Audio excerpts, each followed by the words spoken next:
আসসালামু আলাইকুম। শিরোনামে আমন্ত্রণ জানাচ্ছি আমি কানিজ ফাতেমা লোপা। দেশের উত্তরাঞ্চলে হঠাৎ বেড়েছে শীতের তীব্রতা। দিনাজপুরে কয়েকদিন ধরে কমছে তাপমাত্রা, কনকনে শীতে আর হিমেল বাতাসে স্থবির হয়ে পড়েছে জনজীবন। কুয়াশা ভেদ করে সূর্য উঁকি দিলেও কমছে না শীতের পারদ। ভোর এবং সন্ধ্যায় হাটবাজার রাস্তাঘাটে মানুষের উপস্থিতি কমে যায়। দিনাজপুরে আজ সর্বনিম্ন তাপমাত্রা রেকর্ড করা হয়েছে 11 ডিগ্রি সেলসিয়াস। দিনাজপুর শিশু ও সদর হাসপাতালে ডায়রিয়া, শ্বাসকষ্ট সহ বিভিন্ন রোগীর সংখ্যা বাড়ছে।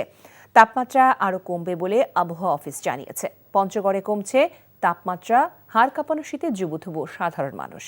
ছিন্নমূল ও খেটে খাওয়া মানুষগুলোর দুর্ভোগের যেন সীমা নেই।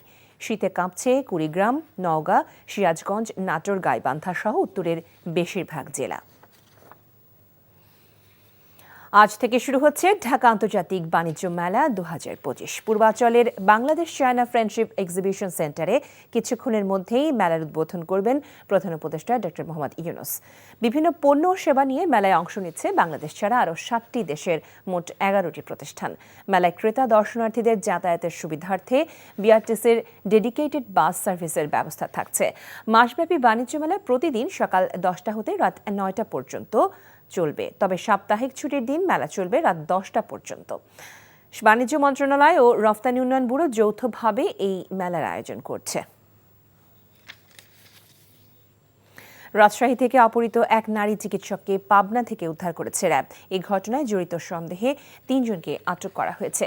গতকাল পাবনা শহরে অভিযান চালিয়ে ওই চিকিৎসককে উদ্ধার করে র্যাব। র্যাব জানায়, রাজশাহীর ইসলামী ব্যাংক মেডিকেল কলেজ হাসপাতালের ওই নারী চিকিৎসক পরিবার নিয়ে রাজশাহী নগরের চন্দ্রিমা আবাসিক এলাকায় থাকতেন। সোমবার ভোরে এই বাসা থেকেই বাবা মেয়েকে তুলে নিয়ে যাওয়া হয়। পরে চিকিৎসকের বাবাকে পথে সিরাজগঞ্জের সলঙ্গা থানা এলাকায় ফেলে রাখে অপহরণকারীরা। এ বিষয়ে আজ র্যাবের ব্রিফিং করার কথা রয়েছে।